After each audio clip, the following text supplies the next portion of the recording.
Good evening, everyone. We're here this evening for a public work session. First of all, let me apologize on behalf of the City Council. We had prepared a notice to the public for today's work session. However, we're not, it doesn't appear that it had gone public. To that end, we apologize. The work session is about the reconstruction, remodeling of the current site for the new Lackawanna City Hall, and specifically deals with the fitting and accommodation of whether the future all electric or zero carbon footprint desires or designs, or however best stated. And to that end, we have our engineering firm, CPL, here present. Welcome, thank you for being here. Who is, Bill, is that you gonna, who's going to lead? Actually, Greg. Greg? Sorry, Greg, for this. You want me to, Greg Roy. Start? Yeah, if you want to start, if you want to come up here, whatever you're comfortable. Yeah, so I have some slides I put together here. I'll just pass out quick. I can pass them down.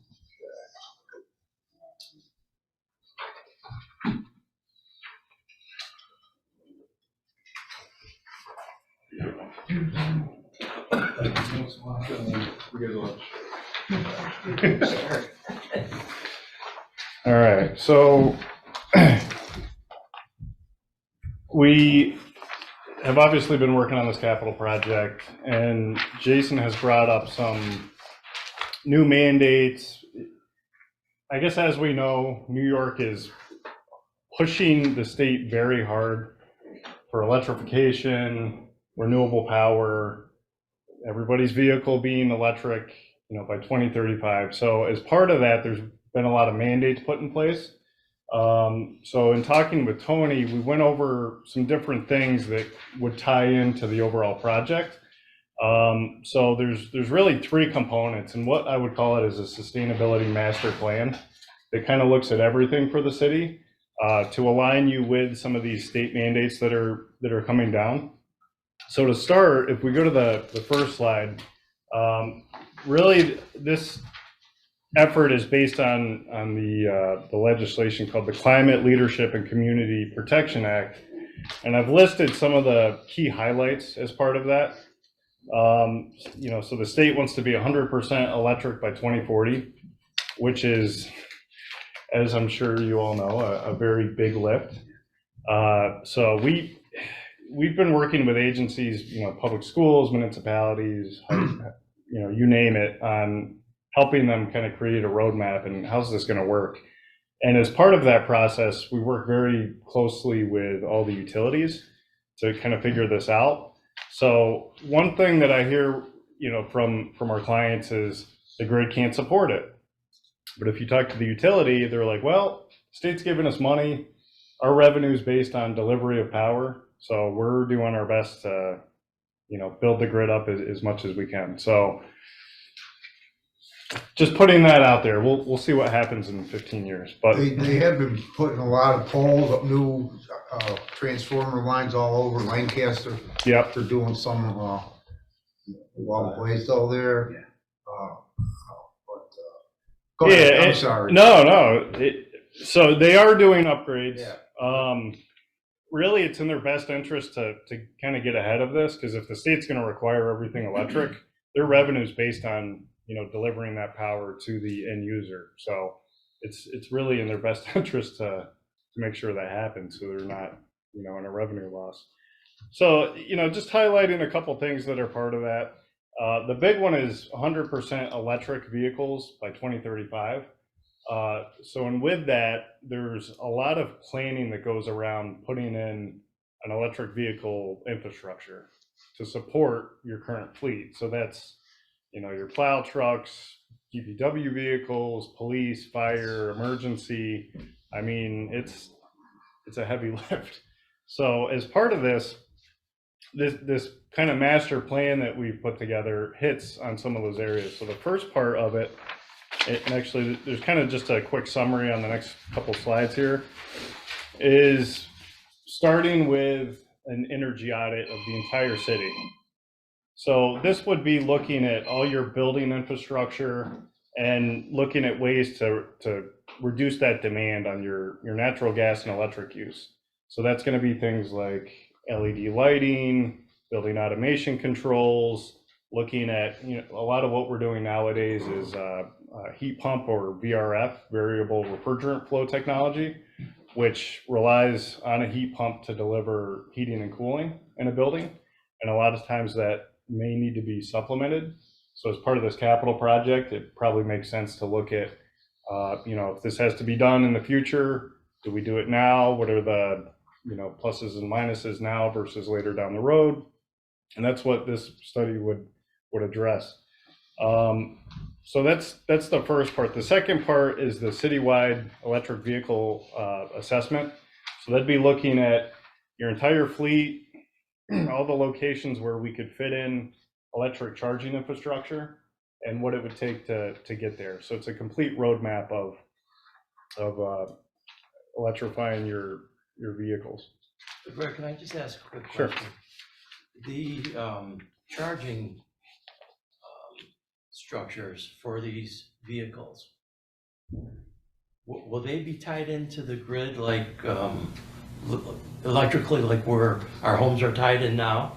Yeah, exactly. So they would be tied in. What we're looking at for some of our clients, we do a lot of school districts, and they've got the most immediate mandate to convert their bus fleets over to electric. And when you're talking a 76 passenger bus, it takes a massive battery, and the ranges on those are fairly limited. So what we're having to do is introduce level 3 charging to the infrastructure to give them midday charges to get through their routes. And I would imagine something similar on, you know, plow trucks, you know, any of the larger vehicles that need that extra power to get through a full day shift. The issue that creates is it puts a huge demand on what your new load is. And the reason, Greg, I asked that question was because I just recently read something that these charging stations are being installed. However, also being installed are generators to power the stations, the charging stations. The generators run on gasoline or diesel. So we wouldn't look at that. What we do look at as part of this is battery backup systems. So these are not like a little UPS battery backup. This is a massive Connex box. It's got, you know, a battery backup system with what's called a charge management software that actually runs the brains behind what's pulling from the grid, what's pulling from the battery pack, and what's the most cost efficient way to power those vehicles on this new grid. The benefit with, you know, using these battery backup systems is you can actually control your peak. So when you do away with gasoline and diesel, you're introducing a very large demand on your electric bill. So you're going from, you know, a minimal peak of several hundred kilowatts to megawatts of demand power. So this battery backup system lets you, you know, shave and kind of load level what you're bringing in. So that's another thing that we look at as part of this is how can we give you a battery backup system that you know, gives you the most cost-effective energy to power this stuff. And this isn't, you know, a final plan. This is really a roadmap to present all options to align with the mandates that are coming, and then work with you over, you know, the next 5, 10, 15 years to help kind of introduce this on a phased-in approach versus doing it all at once. Because what we're finding, especially with these larger districts, some of them have received large EPA grants where they have to do the infrastructure now or lose the money or the funding. So we're helping them now, but what we're recommending for every other client is wait as long as possible until technology gets to a certain point, maybe some of the mandates loosen up, and, you know, let the early adopters learn the hard lessons first, and then we can kind of learn from that and, build a more scalable. The school's got a lot of extra money to do that. We haven't gotten anything to do it, so that's part of it. So that's part of it. Yeah. There is, and I actually do have a slide on funding that's available. So I'll hit that at the end, but if we just quickly go through. Sure. What happens if we do all this and in 2029 they decide, We're going to hydro. no, we're gonna stay with what we have? Yeah, that's Then what happens? a good question. That's why we're recommending let's go into this slowly. Let's not jump in both feet first. We want to build this building and have all this available. Yeah. And then in 2029, they decided that we're not gonna go with it. So with the building, and you guys can probably talk to this more, I think Is this more of this is for the whole fleet, the whole city? The whole city. This is I thought it was just gonna be for City Hall. Obviously, it's not. Right. Go ahead. right. Correct. He's Right. talking general Yeah. about for the whole city. Yeah, You okay. know, with the things that are coming down with the state.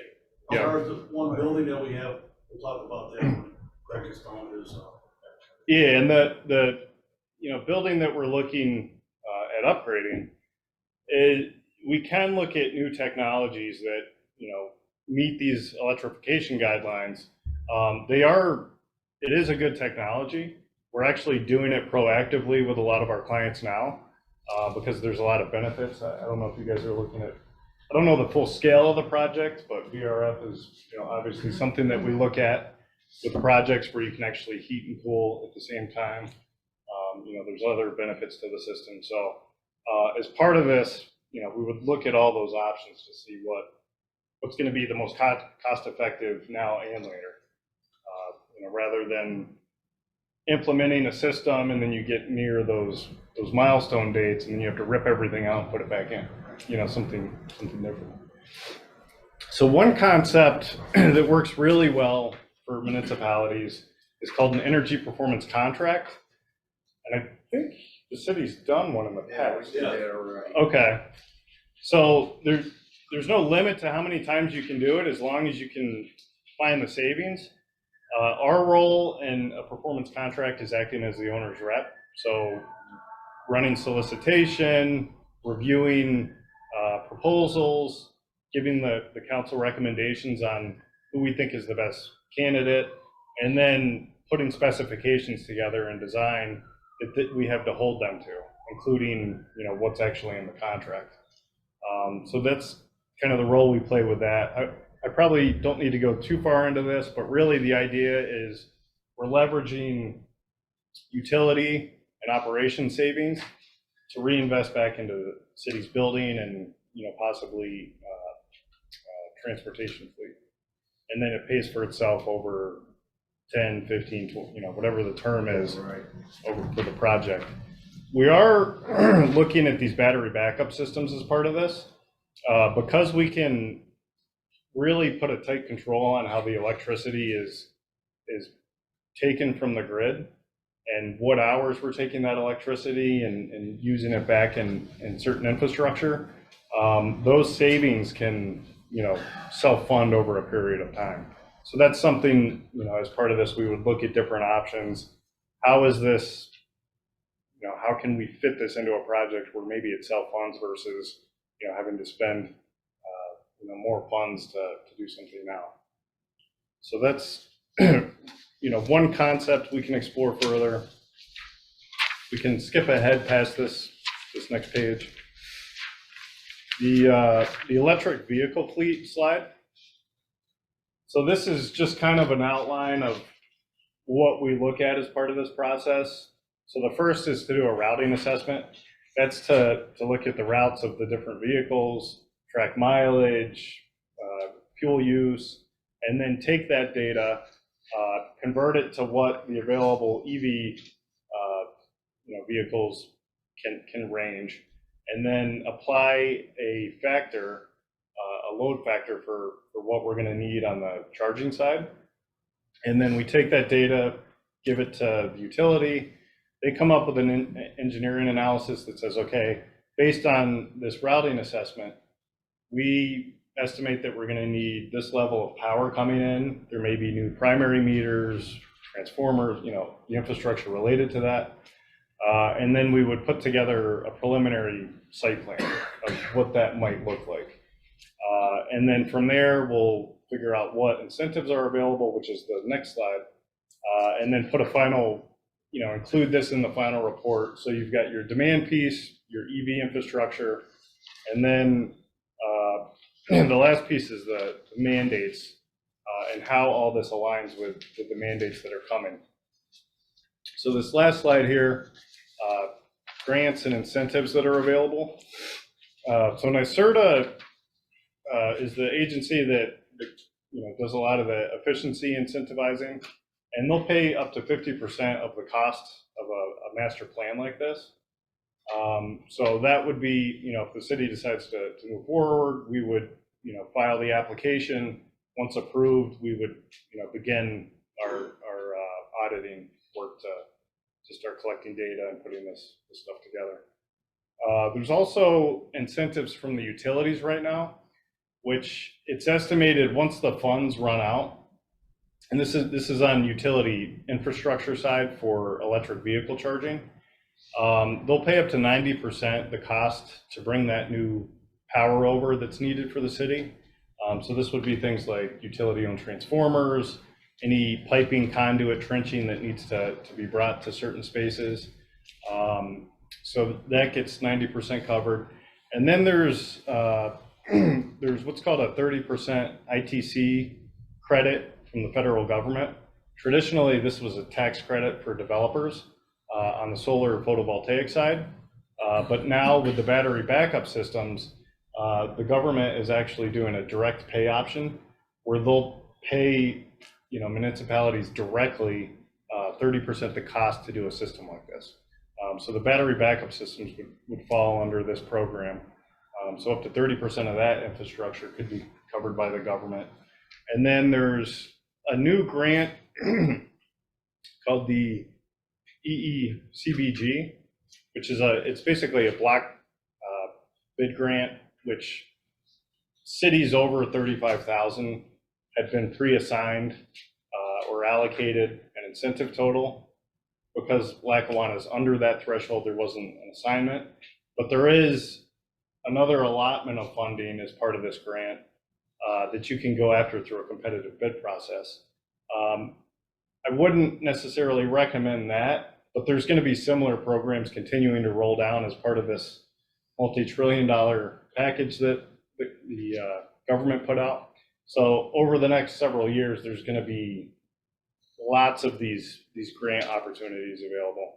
New York State is expected to come out with one later this year, which is going to model this similarly, for local municipalities. Villages. Yeah, there's not a ton of details on it yet, but it's expected sometime this summer that program's going to roll out, and there should be some funding available through that.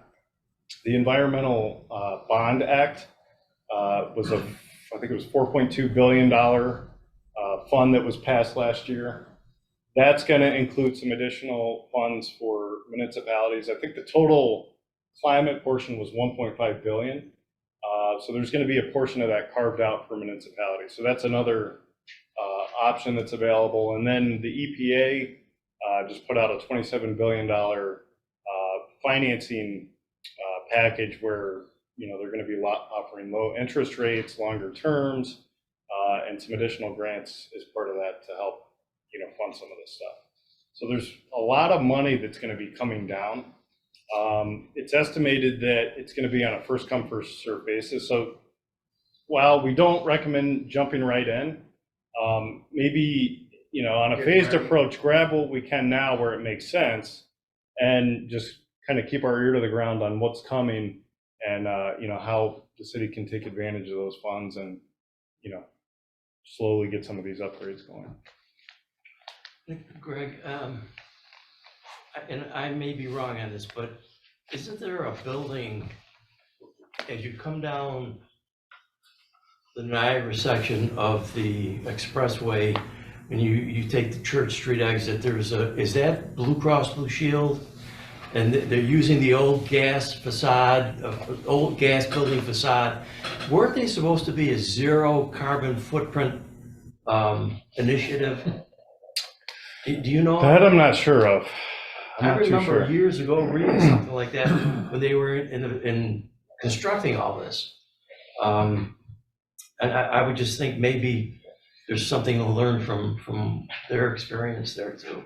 Yeah, so down south, our southeast offices, we get more involved in net zero, and that's going to be coming really nationwide, where we're looking at ways to basically offset what you're using. So your input is, versus your output is basically equal. So the way you do that is electrification, renewable power. There's other ways to do that, but net zero is becoming kind of the next generation of buildings. Interesting congressional hearing to that effect. I was able to watch that, and two experts were testifying and were asked by one of the senators what it would cost for the United States to become zero carbon output. And one couldn't answer, the other said it would cost $50 trillion. And then the next question from the senator was, well, what would that do to reduce the temperature globally? Right. And that person's answer was, well, if India and China don't do anything, it probably doesn't make any difference. I hear you. Yeah. Believe me. $50 trillion. So my background for the past 20 years is on the energy side, and really leveraging, energy savings to pay for improvements. That's what I'm all about. So if we can, strategically put this together in a way that, you're maximizing cost savings to help pay for all this stuff, that's the way to do it, in my opinion. What is National Fuel and places like that? What are they thinking? What are they saying about? It's so the utilities that offer gas and electric, they're going to make up for it on the electric side. But companies, like mechanical contractors that rely on heavy equipment that's gas fired are trying to re-strategize on, okay, what do we do now? Because a lot of this new technology, these heat pumps and stuff there is refrigerant and a mechanical component, but there's a lot of electrical components as part of it as well. So the whole industry is going to change significantly. And do you replace through attrition, or how does that come about? Yeah, it's one thing I will say on the electric side is it is easier to replace stuff. So if you have a 150-ton chiller that goes down, that could shut your operation down for days or weeks or whatever until you get parts in, because it's a centralized system. Versus if you're looking at a heat pump technology, they're smaller modular units where if one goes down, it's not taking your whole operation down. It's maybe taking a section of the building down, and then you just replace that as needed.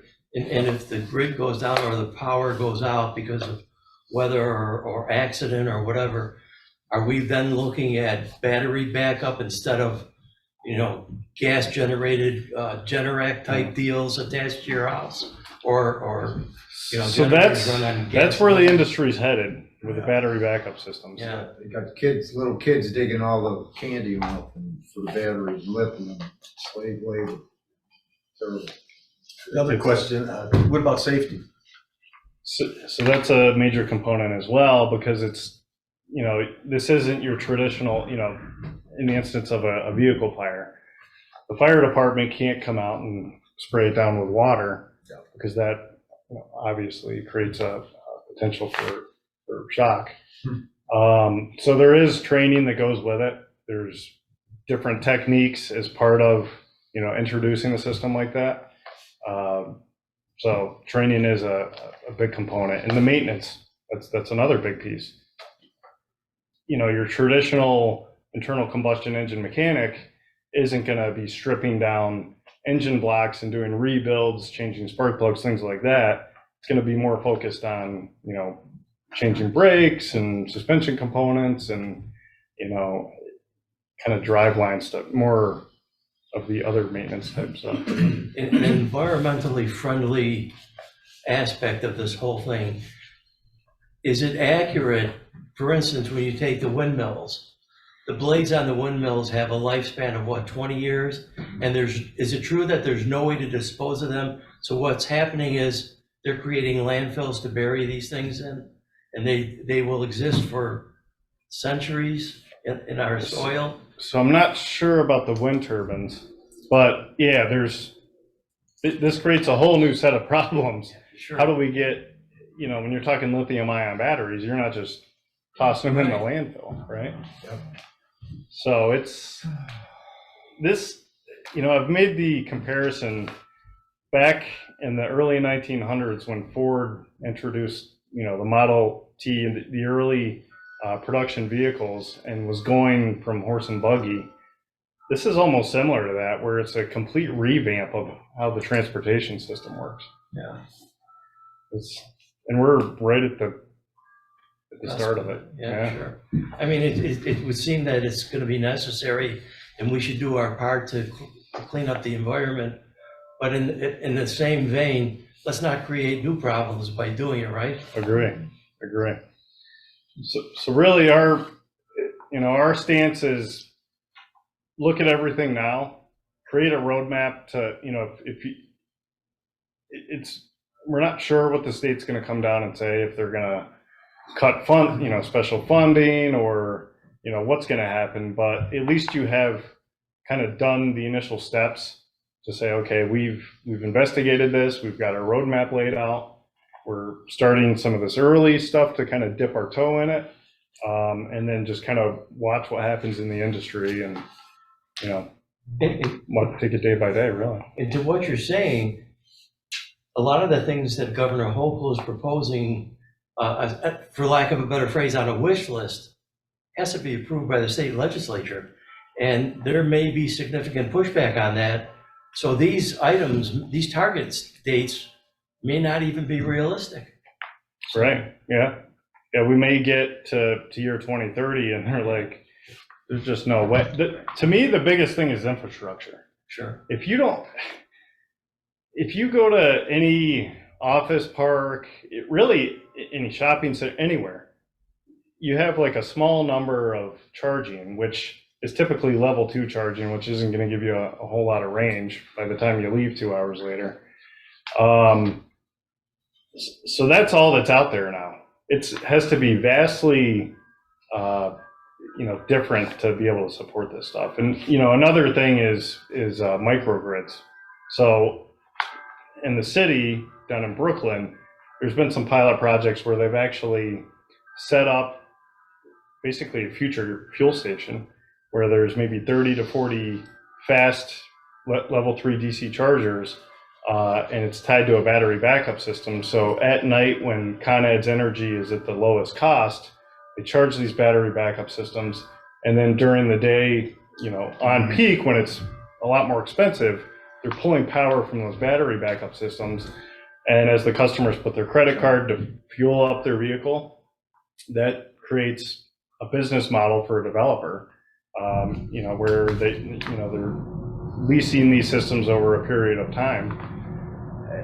And to me, it's a concept that could potentially work for a city where you have your own microgrid. I mean, it puts you in a position where you're, almost running a business, another business, I guess.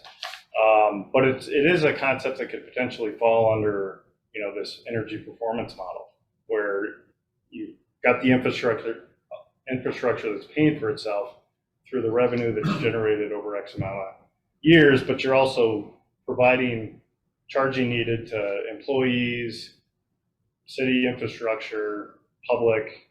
So but that's just kind of a out there scenario that I've been thinking of. So Well, we'll this see. conversation started now, right? Right. So is this part of like a proposal that you're trying to implement in the city? Well, we're just here to give you the information. Oh, okay. It's all informational right now. Yeah. I got you. Maybe eventually, might have something going on if you want them to do the study. Right. You guys have to approve something like that down the line. But I wanted them to make sure that they give you as much information about what's going on in the future, so you know, you have options. Yeah, this is like a wish list, Well, really. it only begs the It's- question, what sheet? Some of these what- dates, go ahead. I'm sorry. Oh, right, yeah. What should we do as a council with the city hall? So The new that's, city that's the other thing. If gentlemen want to speak on that, Yeah. maybe start with that building. Sure. Sure, with the city hall, we're looking, if we're approved to move ahead with it, we're looking at a timeline, and the timeline isn't going to really be affected by what the state's looking to do here. So in the end, we'll still look at what might be coming down the road, for example, your electrical service and things like that, because we realize that down the road, you may need to do those upgrades to all electric power and such. Greg talked about VRF systems. They're very good systems. They've come a long way. The initial VRF systems used to freeze up in this region. So when you used to put them in, and I was part of a project that we did that for a local school district. We put the systems in. It was the latest technology, and because of the winter conditions, they freeze up. They're much, much better now. It's been 10, 15 years, roughly 10 years. The systems have gotten much, much better. A number of buildings in downtown Buffalo, a lot of the rehabs that are done in Buffalo, 500 Seneca Street, for example, has a VRF system. The Mentholatum building that everyone sees from the 190 has VRF systems on the roof, right? So those systems work. They work well now. There was some concern about, can they work in this type of cold environment? They can. So we look at those systems for energy efficiency and savings and such. For your city hall, we would look at whatever that technology is, whatever is going to give you the most efficient use of energy in that building now, with an eye towards the future. We want to make sure we don't box ourselves or our clients into a system that within 5 years you've got to replace. And of course, the cost of doing this A, B, or C, so that we have something, numbers to work with as far as making that decision. Mhm. Should we do this now because this is what we'll save over the next 10, 15 years? Or do we stay with what we have, but be ready to transition over in 10 or 15 years, depending on what happens with Greg's presentation and as to what may be coming down the pipe? Sure. So we would need that information to help guide us, I would think. Correct. And one of the things to also look at is the equipment that goes in now, for example, right? All mechanical equipment has a life expectancy. And that life expectancy typically for mechanical equipment, depending on the system, is generally around 20 to 25, maybe 30 years. I have seen boilers stay in buildings for decades and decades, right? You keep changing out a section or what have you. But generally, the equipment is around for about 20, 25 years, and then you start thinking about replacing it to be a little proactive on it. So that might be the situation where we look at and we put energy efficient systems in your buildings now, and 20 years from now, the system might be completely different. Might be a completely upgraded system. We talk about photovoltaics, Tesla factory, right, down the street. We make photovoltaics and things like that. Their efficiency has increased substantially from the old days. They're going to continue to increase. They're working on roof tile that you put on a house that will actually power your house.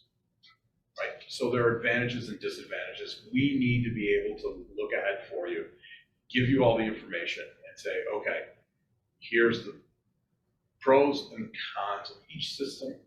Let's sit down and figure out which ones are the ones that you could handle and also maintain, right? We can't give you a system that's so complex that it becomes difficult for you to maintain. You know, Greg touched on an important thing where he said, you know, we want to be ahead of the curve, but we want to be careful with that, right?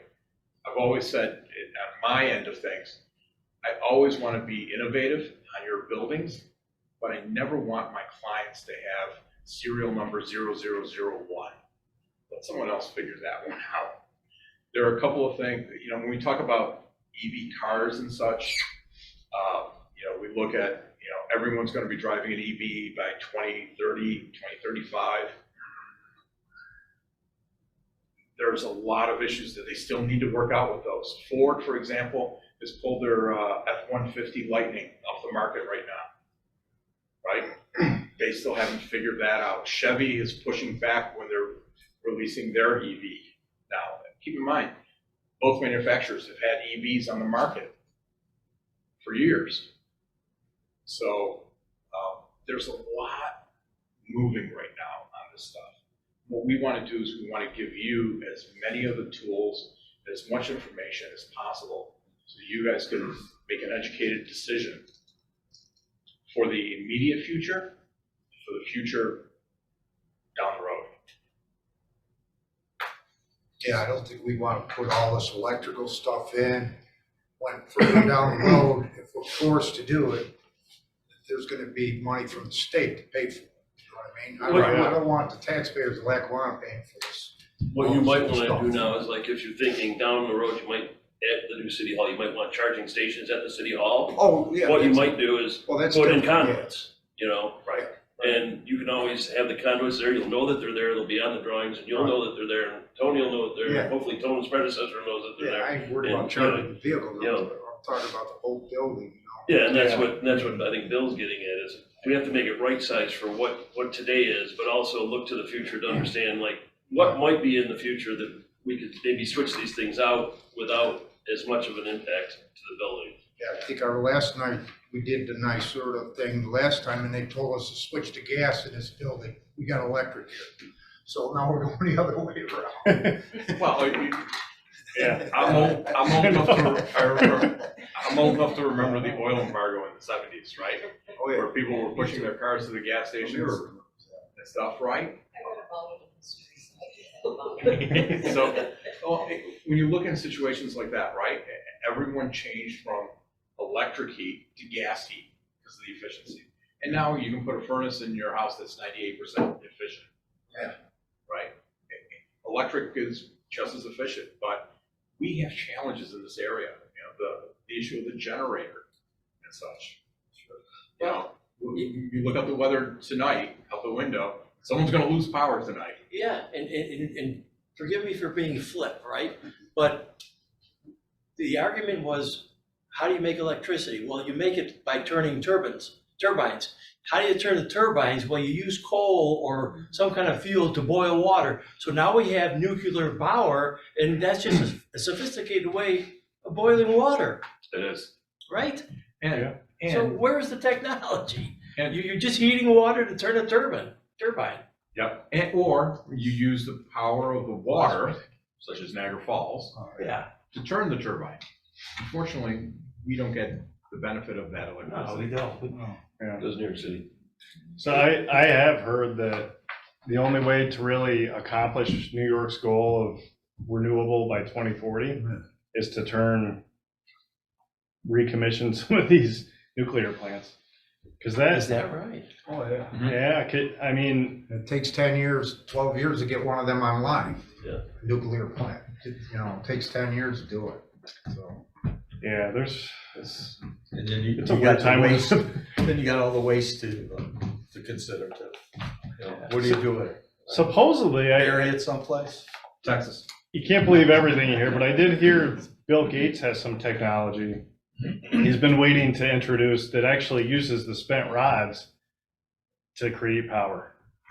Seriously? I guess there's a lot of stuff floating out there, but it's going to be tough. I mean, I know that they've approved some really large off-wind power plants to supply New York, so that'll be part of it. But to make up the rest with just panels and turbines everywhere, it's going to be tough. It's going to be challenging. Yeah, It's a wonderful idea. It's a very utopian idea. exactly. Unfortunately, you also have to look at what happens when all these batteries have outlived.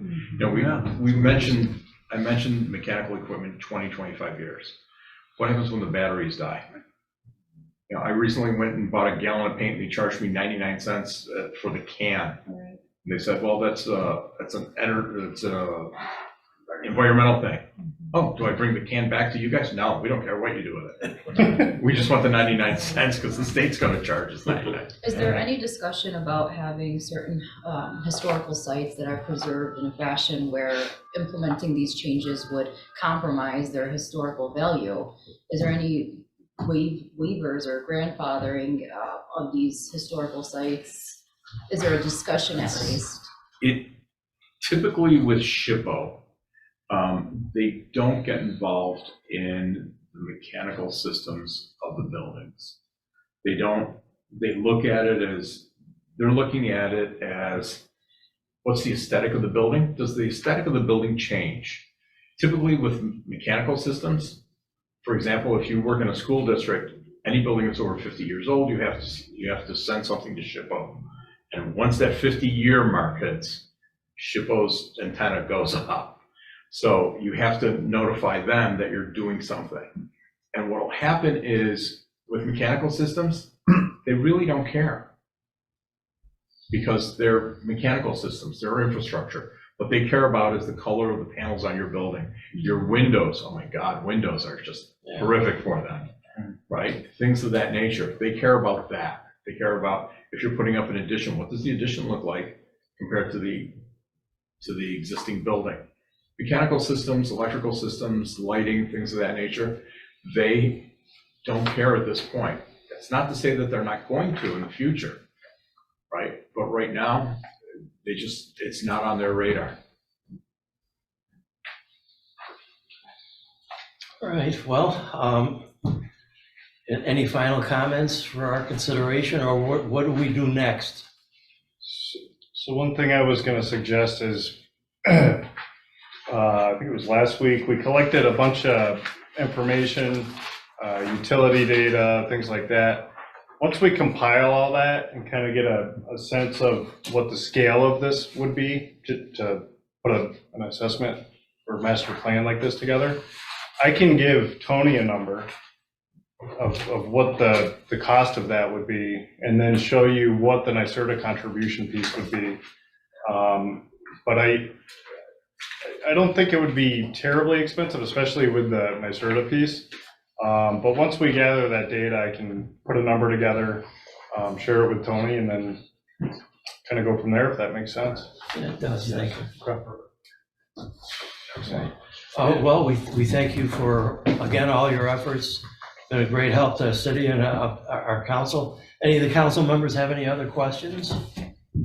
I just have one last thing on behalf of Jason Havens. He's on his way to a very warm place, which makes me angry. He wanted me to pass. Yeah, I know. He wanted me to pass this out to all you. We only gave you the last 3 years of projects that have been done, because I know that you've been asking about what projects have been completed.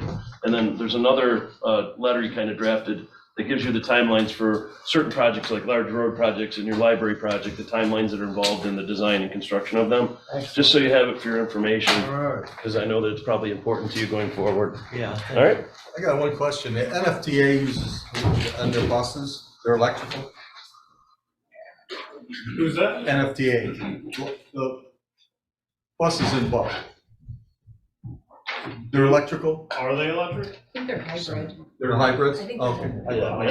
Some of them are hybrid, some of them are compressed natural gas. Okay, I was curious. Yeah. So CDTA in the Capital District has a pretty large electric fleet.